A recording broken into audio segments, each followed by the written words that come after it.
Good day, everyone. My name is Ntombizethu Mkhawanazi. I am a postdoc fellow at the University of Pretoria under a mentorship of Prof. Lisa Costin. Today, I'll be telling you a bit about my PhD project, which was a cross-disciplinary research between humanities and natural sciences. The project was looking at food safety governance in South Africa, which is more like food control. The reason we chose this research, I chose to do this research, was because we know that South Africa has a fragmented food control structure, which is governed by three government departments, which is Department of Agriculture, Department of Health, and Department of Trade and Industry, and a lot more other stakeholders. So because of this fragmentation, it comes with a lot of challenges. So our research was aiming to identify the challenges, the gaps that existing within the structure, and to provide a comprehensive recommendation on how to improve the structure for a better public health and for consumer health as well. So some of the findings from the research, one was that South Africa were facing a high number of foodborne outbreaks. Secondly, we've seen a number of counterfeit cases on television or newspaper where people are manufacturing their own food, which results to illnesses and mortality at times.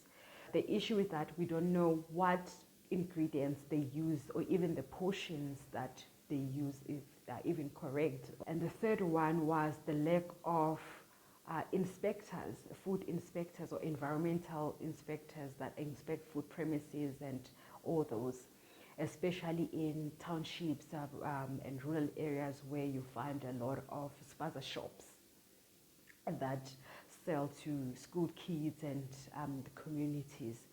That is a result of lack of the national food safety policy.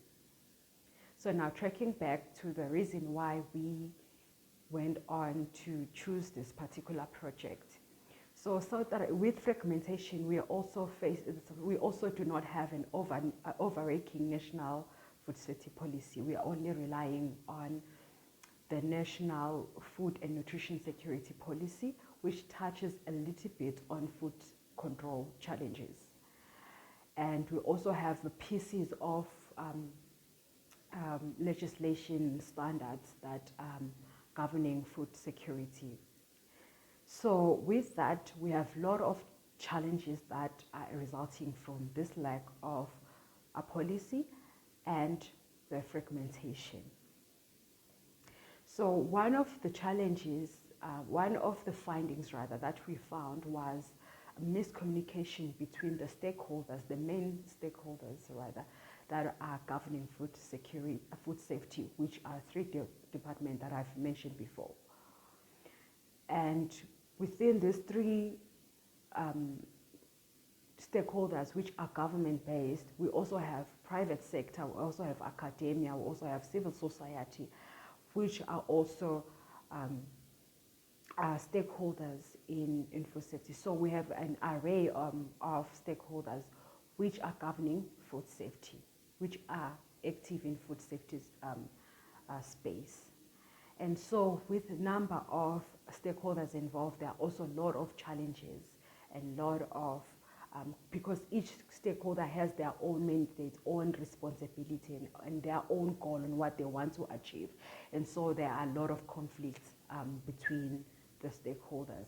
But if we have a food security, a food safety national policy, it could then specify who is responsible for what and where everything and who is supposed to do what and how it's supposed to go, like direction and discipline and transparency will be there. So these are some of the challenges that we identify. We also identify that the standards or legislations, regulations that we have, they are not well enforced. They are there, good regulations, but we're lacking proper enforcement by the enforcing or regulators, enforcing agencies. So these are some of the challenges.